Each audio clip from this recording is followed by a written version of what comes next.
আসসালামু আলাইকুম প্রিয় দর্শক, গতকালকে প্রথম আলো পত্রিকায় একটা নিউজ আমি পড়ে আমি একটু বিস্মিত হয়েছিলাম। গতকালকে পড়েছি, সেটা নিয়ে আলোচনা করছি একদিন পর। কেন একদিন পর সেটা ব্যাখ্যা করছি। নিউজটা ছিল এরকম যে বিএনপির স্থায়ী কমিটির যে বৈঠক ছিল, সেই বৈঠকের আলোচনার উপর ভিত্তি করে প্রথম আলো যে রিপোর্টটা করেছে, সেই রিপোর্টের শিরোনাম ছিল সরকারের উপর বিশ্বাস রেখে চলবে বিএনপি, স্থায়ী কমিটির সভায় আলোচনা। এই ছিল শিরোনাম। তো আমি এই বিষয়টা নিয়ে একটু কী বলবো, আমার কাছে একটু কেমন যেন মনে হলো যে বিএনপির স্থায়ী কমিটিতে এই ধরনের একটা সিদ্ধান্ত তারা নিচ্ছে যে তারা সরকারের উপর বিশ্বাস রেখে চলবে। সরকার, এটা মূল বক্তব্য হলো সরকার যে সমস্ত কাজকর্ম করবে, সরকার যে সমস্ত সিদ্ধান্ত নেবে, সেই সিদ্ধান্তগুলোকে তারা কোনো ধরনের প্রতিবাদ করবে না, কোনো ধরনের আপত্তি তুলবে না, সমর্থন দিয়ে যাবে। তো এই বিষয়টা আমার কাছে গ্রহণযোগ্য মনে হয় না। তো আমার কাছে কালকে আমি প্রথম ভাবলাম, হয়তো এমনও হতে পারে যে রিপোর্টার লিখেছেন তিনি হয়তো ওভাবে বুঝতে পারেননি ব্রিফিংটা। এগুলো তো ব্রিফিং হয় না, আনুষ্ঠানিক ব্রিফিং তো হয় না। ওখানে যারা মিটিংয়ে থাকে তাদের সঙ্গে সোর্সের মাধ্যমে ওনারা আলাপ সালাপ করে তারপর হয়তো এই রিপোর্টটা লিখেছেন। হয়তো এখানে তথ্যগত কিছু ভুল থাকতে পারে। এই জন্যই আমি একটা দিন অপেক্ষা করেছি যে কোনো রকম প্রতিবাদ আসে কিনা বিএনপির পক্ষ থেকে, বিএনপি বলে কিনা না ব্যাপারটা আমরা এভাবে বলিনি, ওভাবে বলেছি, সাংবাদিক বুঝতে ভুল করেছেন, এই জন্য লিখেছেন। এই জন্য তো একদিন অপেক্ষা করে দেখলাম যে না, তাদের কোনো প্রতিবাদ আসেনি। তো যখন না আসেছে তার মানে তারা এই কাজটা করেছেন। এখন এটা নিয়ে আমি কেন বিস্মিত হয়েছি সেটা আমি বলি। সরকারের উপর বিশ্বাস রেখে চলবে, এই কথাটাই কোনো বিবেচনাতেই গ্রহণযোগ্য নয়। রাজনৈতিক দলের ব্যাপার না, এখানে ব্যক্তি হিসেবেও আমি মনে করি সরকারের সব কাজকে আমি বিশ্বাস করব না। কেন করব? সরকারের যদি সব কাজকে আপনি বিশ্বাস করেন তাহলে মনে রাখবেন সেই সরকারকে স্বৈরাচারী হওয়ার ক্ষেত্রে আপনি হেল্প করছেন। আপনাকে প্রশ্ন করতে হবে এই কাজটা আপনি কেন করলেন। সরকার যখন কোনো সিদ্ধান্ত নেওয়ার আগে চিন্তা করবে যে এই সিদ্ধান্তটা নিলে পর আমাকে কেউ না কেউ প্রশ্ন করতে পারে, তখন সিদ্ধান্তটা নেওয়ার আগে সরকার নিজেই নিজেকে আরেকবার প্রশ্ন করবে যে এই কাজটা কি আমার করা ঠিক হচ্ছে। যদি ঠিক না হয় তাহলে তো আমি প্রশ্নের মুখে পড়ে যাব। যে কারণে প্রশ্নটা সব সময় জারি থাকতে হবে, বিশ্বাসটা সব সময় জারি থাকতে হবে না, এটা নিয়ম নয়। আর যারা সরকারে নেই, সরকারের বাইরে যে সমস্ত বিরোধী দল আছে, তারা যখন সরকারের উপর সম্পূর্ণ বিশ্বাস রেখে চলার কথা বলে, তখন মনে হয় সেই দলটা আসলে জনগণের দল থাকছে না। তারা বিশেষ কোনো সুবিধা প্রাপ্তির আশায় সরকারের অনুগত হয়ে যাচ্ছে।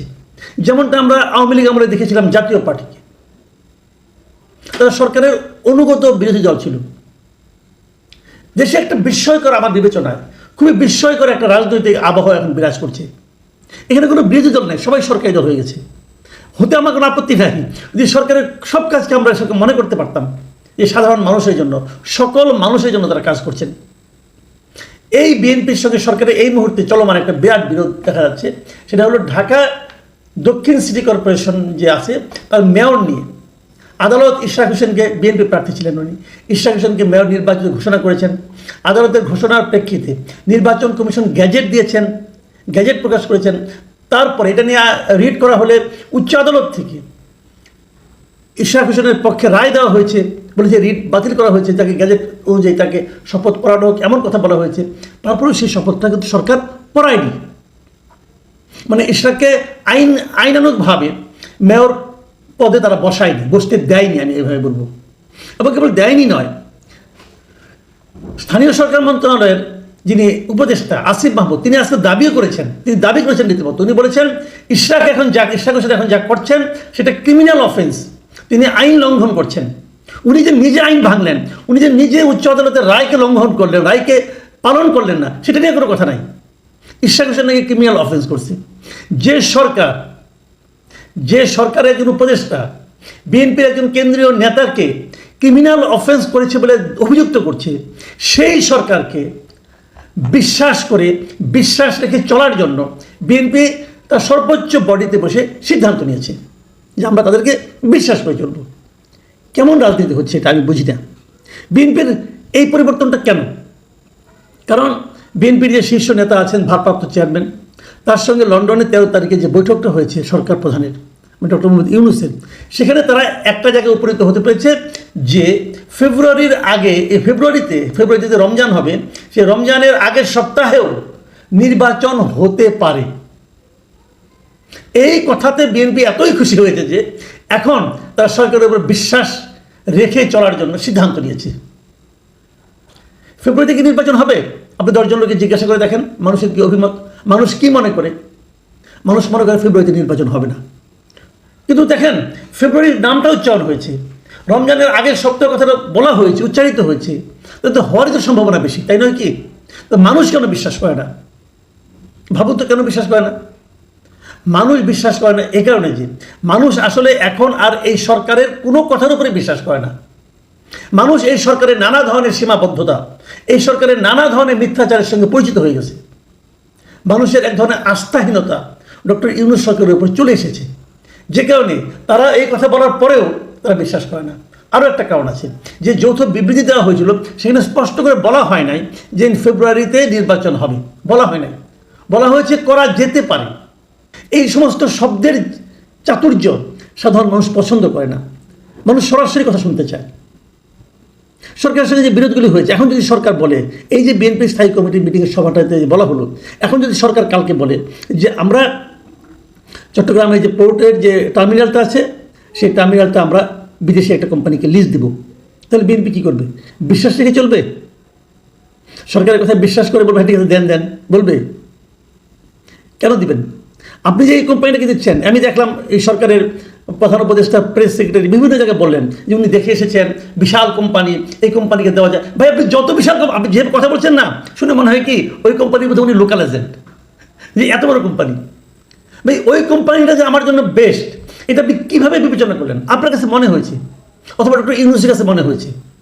বাট আমাদের তো একটা প্রকিউরমেন্ট সিস্টেম আছে, একটা প্রতিযোগিতার সিস্টেম আছে বাংলাদেশে, যে কোনো বড় জিনিস, বড় কাউকে কোনো কাজ দিতে গেলে একটা ওপেন টেন্ডার করতে হয়, সকলকে সুযোগ দিতে হয়। সেই সুযোগটা আপনি দিয়েছেন? দেননি তো। আপনি ইচ্ছে হলে আপনি দিয়ে দিলেন, এটা আপনি পারেন না, কোনো স্বৈরাচারী সরকারও পায় না।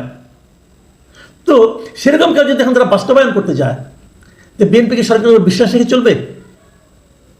বিএনপির এই যে ক্লিন চিট দেওয়া, এই যে আপনার সাদা কাগজে সিগনেচার করে দেওয়া, এটা কেন? এটা আমার কাছে বোধগম্য হচ্ছে না।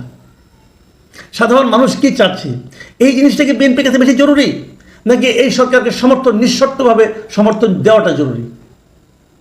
আজকে এখানে বলা হয়েছে যে জিনিসটা, তারা ইশরাক সাহেবের বিষয়টা আলোচনা করেছে এবং বলেছে এটাকে খুব কৌশলে হ্যান্ডেল করতে হবে। আপনি কীভাবে হ্যান্ডেল করবেন কৌশলে? যখন নাকি এলজিআইডি উপদেষ্টা নিজে ইশরাক সাহেবকে ক্রিমিনাল অফেন্সের জন্য অফেন্স করেছে বলে দায়ী করছে, তার সঙ্গে আপনি কী কৌশল করবেন এই অভিযোগের সঙ্গে? আপনাকে হয় মানতে হবে যে ইশরাক সাহেব ক্রিমিনাল অফেন্স করেছেন, অথবা বলতে হবে করেননি। এখন যদি করেছেন বলেন, তাহলে সরকারের সঙ্গে আপনি একমত হয়ে গেলেন, আর যদি করেননি বলেন, তাহলে সরকারের সঙ্গে একমত হতে পারলেন না। আপনি কী করবেন? কিছুই করতে পারবেন না। লজিক্যালি চিন্তা করেন তো আমি মনে করি কোনো পলিটিক্যাল পার্টির এরকম উচিত না।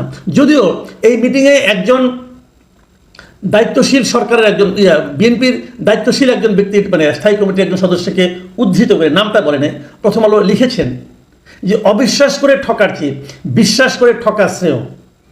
লন্ডন বৈঠকের পর আমাদের কিছু সময় সরকারকে পর্যবেক্ষণ করতে হবে তারা কি করে। প্রথম যে বাক্যটা, এই বাক্যটা একটা হাস্যকর বাক্য। রাজনীতিতে বিশ্বাস করে ঠকার কোনো অপশন নাই, অবিশ্বাস করে ঠকার কোনো অপশন নাই, আসলে ঠকারই কোনো অপশন নাই। আপনি ঠকবেন কেন? তাহলে রাজনীতি করতে আসছেন কেন? রাজনীতির কাজটা কি? রাজনৈতিক দলের তারা জনগণের হয়ে বার্গেন করবে, জনগণের স্বার্থ উদ্ধার করবে, জনগণের জন্য যেটা ভালো সেটা তারা বাস্তবায়নের চেষ্টা করবে। তো সেখানে বিশ্বাসের জায়গাটা কোথায়? আপনি কার সঙ্গে বিশ্বাস করবেন? অন্ধভাবে? অন্ধবিশ্বাসের কোনো জায়গা নাই রে ভাই। এখানে আপনাকে সার্বক্ষণিক একটা বার্গেন করতে হবে, যে কোনো কিছুর ক্ষেত্রে প্রশ্ন করে জানতে হবে, যাচাই করে নিতে হবে যে এটা কি আমাদের প্রাপ্য কি প্রাপ্য না। যাই হোক, তারপর আমি বলবো বিএনপি একটা প্রবীণ দল, একটা প্রাচীন দল, বড় দল, পুরনো দল, তারা আমাদের জন্য ভালো কিছু করবে এই প্রত্যাশায় আমাদের থাকবে। আমি মনে করব, এখনও মনে করতে চাই, এই ধরনের ক্লিন চিট দেওয়ার কোনো প্রয়োজন আছে বলে আমার কাছে মনে হয় না। এটা আপনি মুখে উচ্চারণ করতে পারবেন না।